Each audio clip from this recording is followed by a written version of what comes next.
ঠিক অଛନ୍ତି ଆପଣ?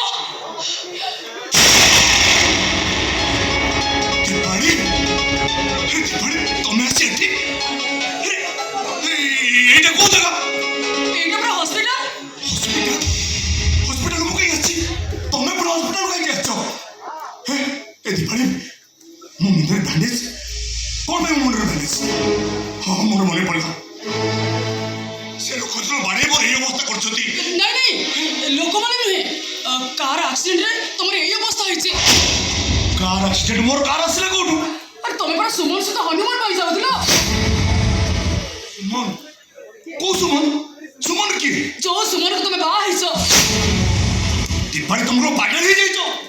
ତମ ମୁଣ୍ଡ ବଡ ଖରାପ ହେଇଯାଇଛି। ଆରେ ତମେ ପରା ମୋ ସ୍ତ୍ରୀ, ମୁଁ ତମକୁ ବାହା ହେଇଛି।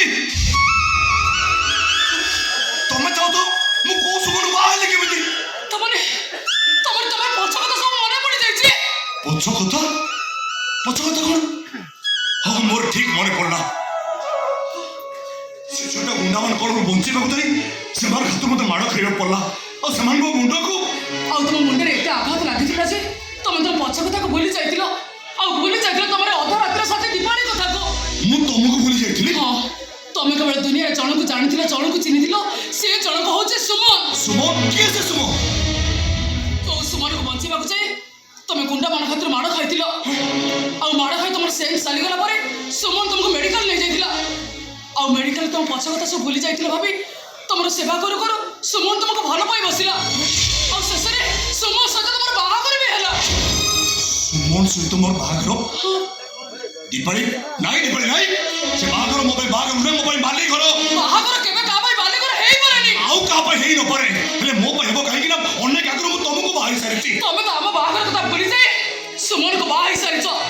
ଏବେ ତମର ଗୋଟାଏ ପରିଚୟ, ତମେ ସୁମନର ସ୍ୱାମୀ ଆଉ ସୁମନ ତମ ଅଧା ରାତ୍ର ସାଥୀ। ନାଇଁ, ତମେ ମୋ ଅଧା ରାତିର ସାଥୀ।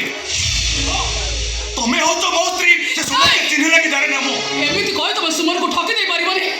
ସୁମନ ତା ନିଜ ଜୀବନ ତମକୁ ବେଶୀ ଭଲ ପାଏ। ଆରେ ତମେ ବି ତ ନିଜ ଜୀବନଠାରୁ ମତେ ବେଶୀ ଭଲ ପାଅ। ବେଶୀ ଭଲ ପାଅ ତମେ। ମୋ କଥା ଚିନ୍ତା ନ କରି ତମେ ସୁମନ କଥା ଚିନ୍ତା କର। ସୁମନ ତମକୁ ଏତେ ଭଲ